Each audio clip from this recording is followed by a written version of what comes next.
Baik, selamat sore semuanya. Pada kesempatan kali ini, di tanggal 19 April 2021, irigasi dan bangunan air memang keluar dari jadwal kuliah. Hal ini disebabkan untuk mengejar materi yang akan dibahas pada perkuliahan ini dan untuk banyak menghadirkan nanti soal-soal latihan untuk kalian agar dapat lebih memahami materi-materi apa saja yang sudah kita bahas sebelumnya. Nah, pada kesempatan kali ini, pertemuan ke-6, kita akan sama-sama belajar mengenai perhitungan debit andalan dan analisis ketersediaan air irigasi. Yang pertama, menghitung debit andalan. Nah, pada debit andalan ini sebenarnya ada dua cara, yaitu mengetahui debit andalan berdasarkan data debit, kemudian yang kedua adalah debit andalan berdasarkan data hujan. Nah, yang pertama kita akan bahas adalah pengertian debit andalan dulu. Debit andalan atau dependable discharge dimaksudkan untuk mencari nilai kuantitatif debit yang tersedia sepanjang tahun, baik pada musim kemarau maupun pada musim hujan. Dengan kata lain, debit andalan adalah besarnya debit minimal yang dapat dijamin keandalannya dengan peluang P% atau mempunyai tingkat risiko kegagalan sebesar 1 min P%. Nah, yang pertama, debit andalan berdasarkan data debit merupakan debit yang diandalkan untuk suatu probabilitas tertentu. Jadi, probabilitas untuk debit andalan ini berbeda-beda. Untuk keperluan irigasi misalnya, biasanya digunakan probabilitas 80%. Jadi, peluang atau tingkat risiko kegagalannya adalah 20%. Kemudian untuk keperluan air minum dan industri, tentu saja dituntut probabilitasnya lebih tinggi, yaitu 90% sampai 99%. Jadi tingkat risiko kegagalannya adalah 10 sampai 1% aja. Kemudian pemilihan metode debit andalan yang sesuai umumnya didasarkan atas pertimbangan-pertimbangan seperti data yang tersedia, jenis kepentingan, dan pengalaman. Analisis debit andalan dapat dilakukan dengan mengikuti urutan sebagai berikut. Nah, untuk analisis ini adalah berdasarkan data debit yang sudah kita dapat. Jadi yang pertama adalah data debit yang tersedia disusun dari besar ke kecil. Kemudian yang kedua adalah kita probabilitaskan atau persentasekan peluangnya dihitung dengan menggunakan metode Weibull dengan rumus P sama dengan M per N plus 1 dikali 100%, di mana P ini adalah probabilitas metode Weibull dan M adalah nomor urut data, jadi 1, 2, 3, sampai 10, dan N adalah banyaknya data. Banyaknya data yang kita pakai atau banyaknya tahun data yang kita pakai sebelumnya. Nah, misalnya di sini ada contoh debit andalan berdasarkan data debit. Jadi tabel ini sudah hasil rekapitulasi dari data. Jadi dari data yang kita dapat dari dinas terkait, kita kelompokkan. Jadi setiap bulannya itu ada 2 periode, 15 harian pertama dan 15 harian kedua. Jadi angka ini adalah rata debit 15 harian pada Januari periode pertama di tahun 2010. Kemudian yang kedua 4,2 ini adalah rata 15 harian periode kedua pada bulan Januari di tahun 2010. Dan begitu seterusnya. Jadi direkap dalam satu tabel sehingga selanjutnya analisisnya adalah debit rata tahunannya. Jadi pada 2010 debit rata tahunannya adalah 4,77 meter kubik per detik. Kemudian 2011 sekian sampai 2019 adalah 12,79 meter kubik per detik. Jadi data di sini adalah 10 tahun terakhir. Setelah itu data debit rata tahunannya dikelompokkan lagi dengan tabel yang lebih simpel. Ada nomor, ada tahun, dan debit rata tahunannya. Seperti ini. Kemudian selanjutnya adalah ranking debit. Seperti yang sudah dijelaskan tadi, kita harus ranking debitnya dari yang terbesar ke yang terkecil, sehingga didapat probabilitasnya seperti ini dengan rumus Weibull tadi, yaitu P sama dengan M per N plus 1 kali 100%, sehingga didapat probabilitasnya seperti ini. Langkah selanjutnya adalah menghitung debit andalan. Nah, di sini kita mencoba untuk menghitung debit andalan 80% dan debit andalan 90%. Bagaimana caranya, Bu? Caranya adalah kita perlu tabel dengan bulan, periode, dan jumlah hari maksud saya. Jumlah hari ini masih sama jumlah harinya. Nah, yang kedua yang berbeda adalah bagaimana kita menentukan debit andalan. Menentukan debit andalan 80%, kita harus cari probabilitasnya. Nah, probabilitas 80% ini didapat di tahun data 2011 dan 2012. Kemudian, untuk debit andalan 90%, data probabilitasnya itu kita mengacu pada data 2011 dan 2019. Jadi, ring antara ini kita mencarinya dari sana. Nah, itu berdasarkan hasil ini ya. Jadi 80% tuh antara 2011 dan 2019, sedangkan 90% antara 2018-2011. Jika ada pertanyaan, Bu, mengapa di sini angkanya cuma 1, tapi di tabel tadi yang Ibu jelaskan itu datanya banyak sekali. Nah, data ini sebagai probabilitasnya saja untuk mengetahui persentase. Nah, sedangkan data yang banyak tadi tetap dari sini. Jadi 2011, 2012 pakai data ini, kemudian 2012, 2018 pakai data yang ini. Oke, sudah paham ya? Selanjutnya adalah untuk mencari 80% atau data debit antara ini, kita pakai interpolasi. Jangan sampai kalian lupa bagaimana menghitung interpolasi. Kalian harus search, kalau memang lupa harus search lagi di Google dan catat itu agar tahu angka ini dari mana. Nah, setelah interpolasi, kemudian di sini juga interpolasi sampai bawah sehingga didapatlah debit andalan Q80 ratanya 4,65, sedangkan debit andalan Q90 ratanya 1,33. Nah, selanjutnya setelah ada tabel Q80 dan Q90, untuk lebih jelasnya biasanya kita buatkan grafik. Nah, grafik ini bisa mempermudah kita lebih paham. Jadi coba dilihat saja, Q andalan 80 itu lebih di atas grafiknya, sementara Q90 lebih di bawah dia debitnya.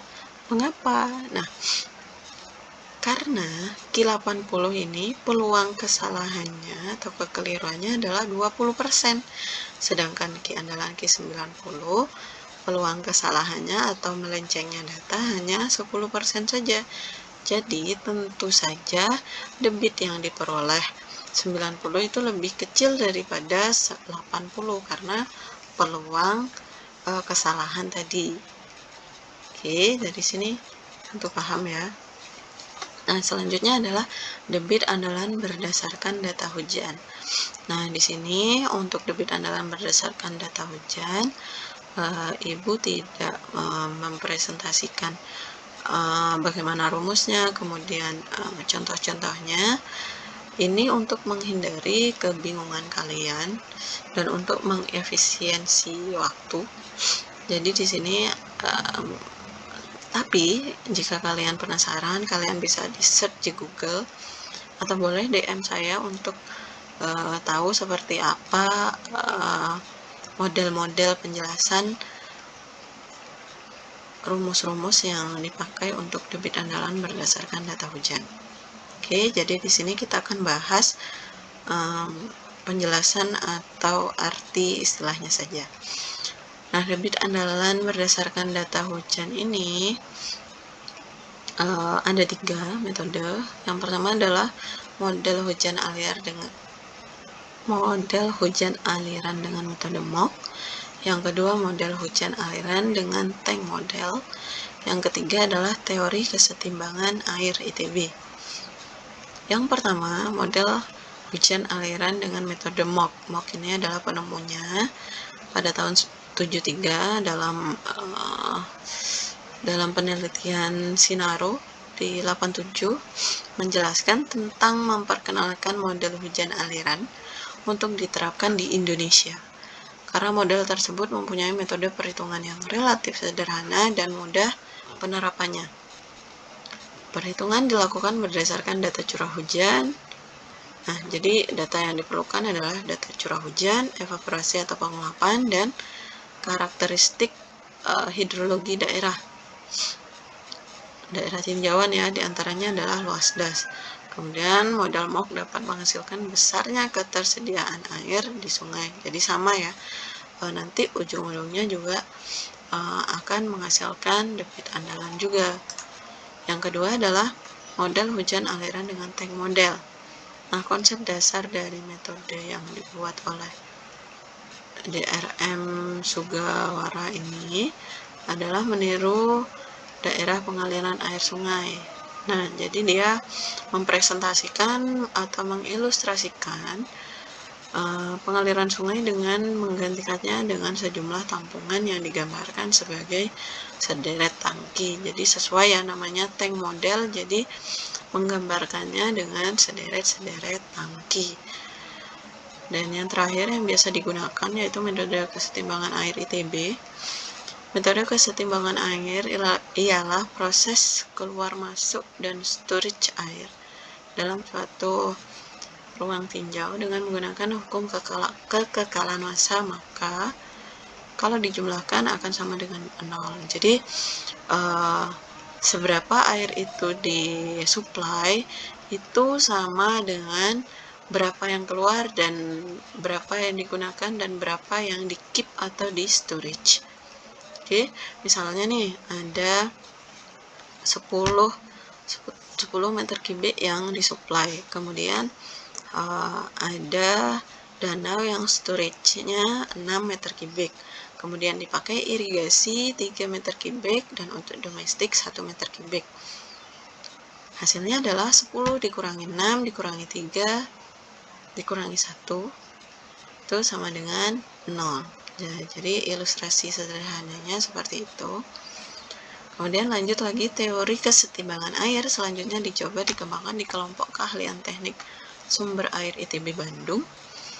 Pemakaian kesetimbangan air yang dikembangkan oleh kelompok keahlian teknik sumber air sipil ITB ini adalah untuk memperhitungkan ketersediaan air di sungai dan kesetimbangan air di petak sawah untuk mencari kebutuhan air irigasi dengan sistem irigasi zona akar. Nah, pada metode kesetimbangan air ITB ini ada faktor zona akarnya. Jadi setiap akar tanaman itu beda-beda.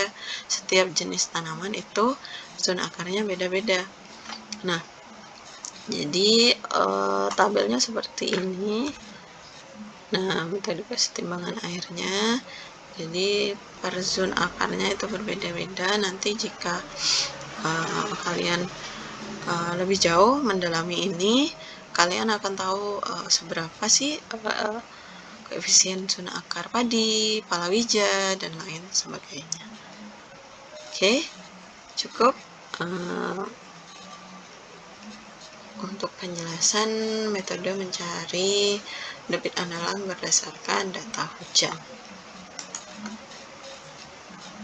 Baik, selanjutnya kita akan bahas kebutuhan air irigasi.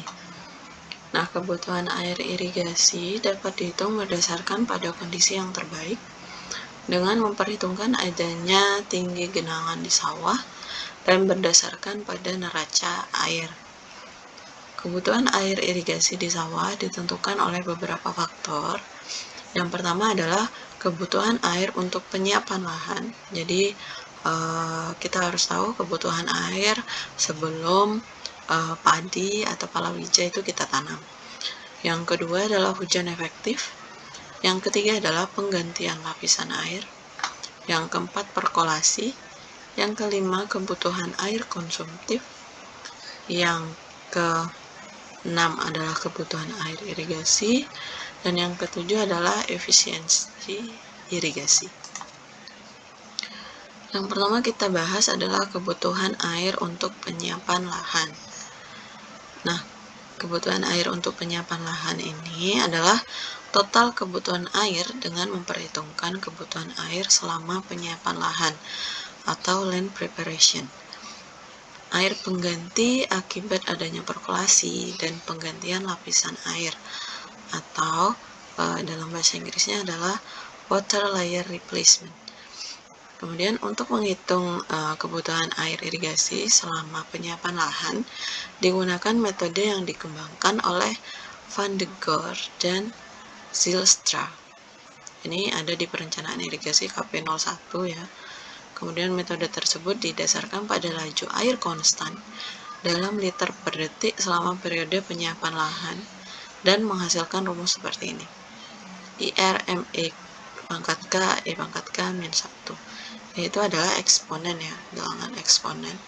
IR itu adalah KAPLH, kemudian M itu kebutuhan air pengganti kehilangan air akibat evaporasi dan perkolasi.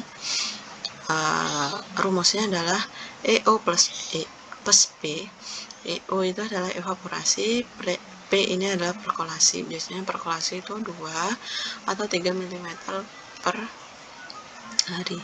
Kemudian EO adalah sudah dijelaskan evaporasi, diambil 1,1 itu EO. Kemudian P sama dengan perkolasi, K sama dengan M kali T per S. T itu aja jangka waktu penyiapan lahan harinya. Kemudian S adalah kebutuhan air untuk kejenuhan. Nah, contohnya seperti ini. Jadi pertama kita mesti harus punya data evaporasi. Evaporasi ini bisa dari data klimatologi dan geofisika, kemudian bisa juga dengan analisis hitung. Nantinya biasanya yang sering dipakai itu adalah analisis Penman. Jadi di sini sudah jadi ya, ini data yang sudah jadi, kita evaporasinya dapat dari Januari sampai Desember di sini. Kemudian EO-nya adalah 1,1 kali itu O. Jadi kolom di sini tinggal kalikan 1,1. Nah, setelah itu buat tabel sesuai dengan rumus yang sudah ditentukan pada KAPLH. Jadi bulannya, kemudian EO-nya taruh sini, kemudian perkolasinya ada 2 mm per hari, ada yang 3 mm per hari di sini. 2 mm ini biasanya terjadi pada musim hujan, dan yang 3 ini biasanya musim kemarau. Kemudian M, EO plus P kita masukkan sesuai dengan rumus pada kolom-kolom ini sehingga didapat KAPLH untuk setengah bulanan dari Januari sampai Desember dalam 1 tahun itu adalah angka ini. Oke.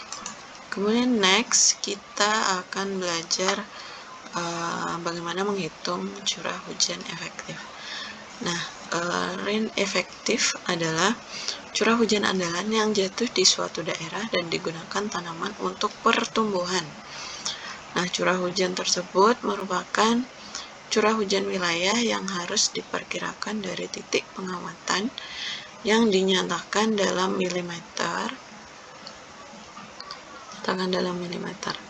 Kemudian penentuan curah hujan efektif didasarkan atas curah hujan bulanan, yaitu menggunakan R80 seperti yang tadi, yang berarti kemungkinan tidak terjadinya adalah 20%.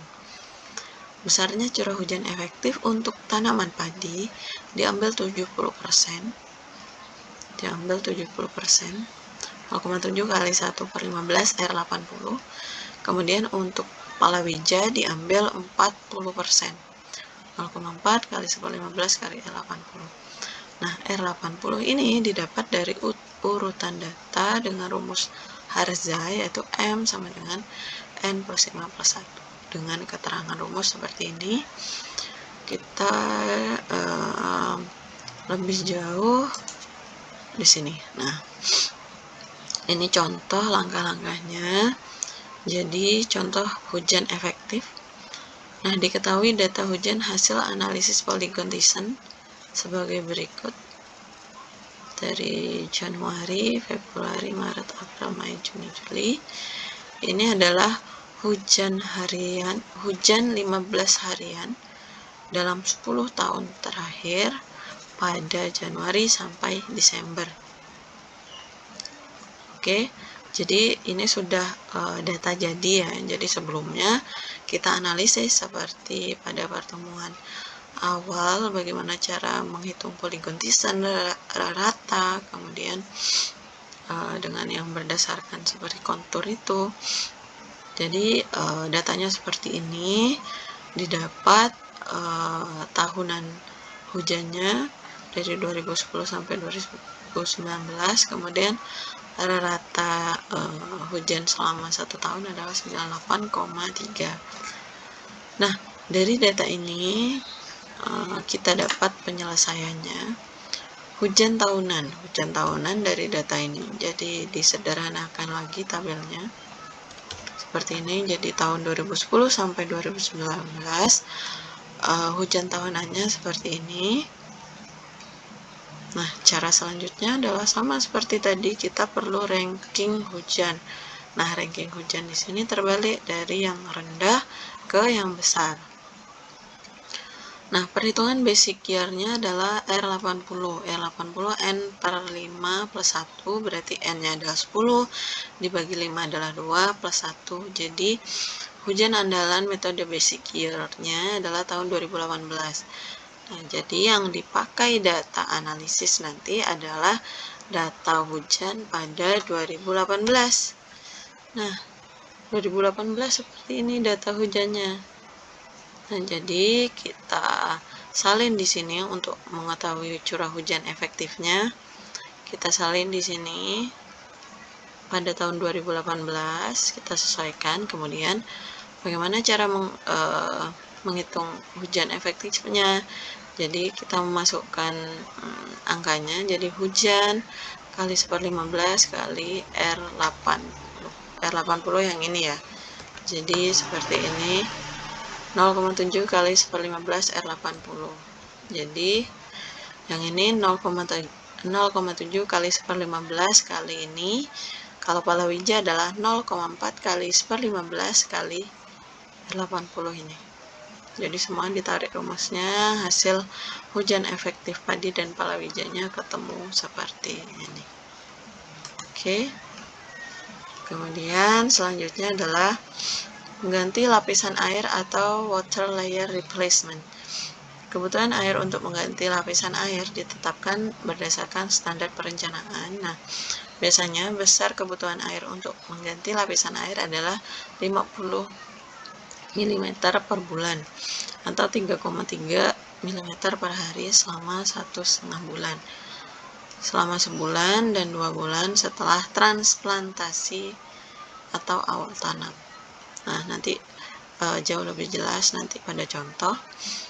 Kemudian perkolasi. Perkolasi diartikan sebagai kecepatan air yang meresap ke bawah atau ke samping tanah. Perkolasi merupakan faktor yang menentukan kebutuhan air tanaman atau ETC, evapotranspirasi konsumtif. Laju perkolasi sangat tergantung kepada sifat-sifat tanah dengan mempertimbangkan hal di atas. Karena belum ada hasil penelitian yang detail, tentang perkolasi pada suatu daerah irigasi tertentu, maka besarnya perkolasi untuk Provinsi Bali diambil secara seragam, yaitu 3 mm per hari pada musim kemarau, seperti yang dijelaskan tadi ya, dan 2 mm per hari pada musim hujan. Nah, hal ini sudah ada pada perencanaan jaringan irigasi pada KP 01. Selanjutnya adalah ETC, kebutuhan air konsumtif. Nah, untuk perencanaan teknis irigasi, penilaian atas jumlah air yang dibutuhkan untuk suatu areal irigasi tidak memisahkan antara evaporasi dan transpirasi. Dalam hal ini, proses terjadinya evaporasi dan transpirasi bisa dalam waktu yang bersamaan, sehingga dapat disebut evapotranspirasi. Jadi, evapotranspirasi itu adalah terjadinya evaporasi dan transpirasi. Nah, kemudian dalam teknik irigasi, nilai evapotranspirasi ini dianggap sebagai kebutuhan air konsumtif tanaman atau consumptive use, yang besarnya dianggap setara dengan evapotranspirasi potensial.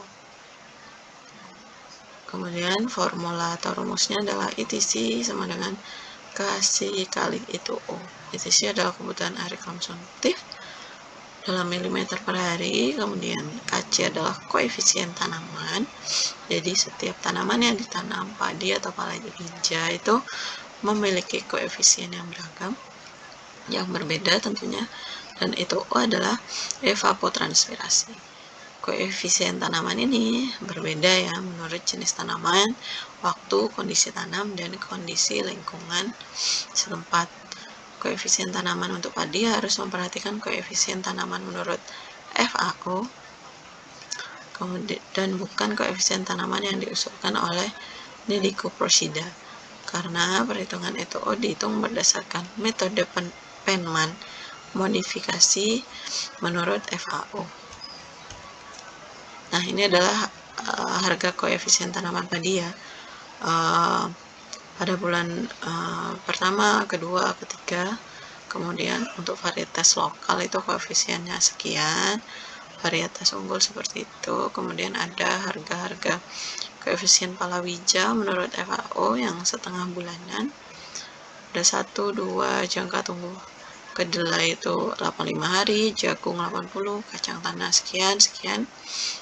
Ini sudah ada datanya di perencanaan irigasi KP 01. Selanjutnya adalah analisis kebutuhan air irigasi di sawah. Kebutuhan air irigasi untuk padi merupakan jenis tanaman yang membutuhkan banyak air dalam pertumbuhannya. Pada usaha tanam padi, kegiatan di sawah dimulai dari penggarapan tanah yang memerlukan jumlah air yang besar, penyiapan lahan ya. Di samping itu perlu sejumlah air untuk masa persemaian atau pembibitan. Berkaitan dengan hal tersebut, maka kebutuhan air untuk padi di sawah, paddy water requirements, dihitung berdasarkan rumus yang diberikan. NFR 1 ETC1 plus B WLR plus LP min RE. Keterangannya ada di sini ya. NFR itu kebutuhan air untuk padi, yang satu ETC konsumtif padi, dan sebagainya sesuai keterangan ini. Kemudian untuk palawija itu NFR2. Nah, kalau palawija itu cukup sederhana rumusnya ETC2 min RE. ETC itu penggunaan konsumtif palawija dikurangi curah hujan efektif palawija. Jadi lebih kompleks si padi daripada palawija. Oke. Kemudian selanjutnya adalah analisa kebutuhan air irigasi di bangunan pengambilan. Nah, ini simbolnya adalah NFR. Jadi analisis kebutuhan air irigasi ini berdasarkan pengambilannya. Jadi di sini besar debit di bangunan pengambilan itu berdasarkan NFR 1 karena padi tadi, dan berdasarkan NFR 2 untuk palawija tadi, intensitas tanam, kemudian EI itu besarnya efisiensi irigasi, kemudian adalah luas sawahnya. Nah, efisiensi irigasi itu bagaimana, Bu? Nah, efisiensi irigasi itu biasanya berdasarkan jaringannya, jaringan irigasi utama atau peta tersier dan keseluruhan. Nah, ini adalah angka perbandingan dari jumlah debit air irigasi yang dipakai di sawah dengan jumlah debit air irigasi yang dialirkan dari intake dan dinyatakan dalam persentase. Jadi rata-rata berkisar 59-73% net field requirement harus dibagi efisiensi irigasi untuk memperoleh jumlah air yang dibutuhkan di intake. Nah, jadi ini ya contoh rekapitulasinya dengan apabila kita sudah menghitung semuanya. Jadi semuanya di sini evaporasi, kebutuhan air, KPLH tadi. Di sini yang pertama adalah per tahunnya, Januari sampai Desember. Untuk irigasi adalah 15 harian, jadi setiap bulan ada 2 periode. Kemudian pola tata tanamnya.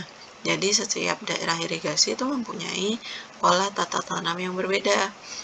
Biasanya padi, palawija, biru. Biru itu maksudnya tidak menanam ya. Biru itu tidak menanam. Kemudian LP ini adalah penyiapan lahan, ini padi, biru, kemudian palawija.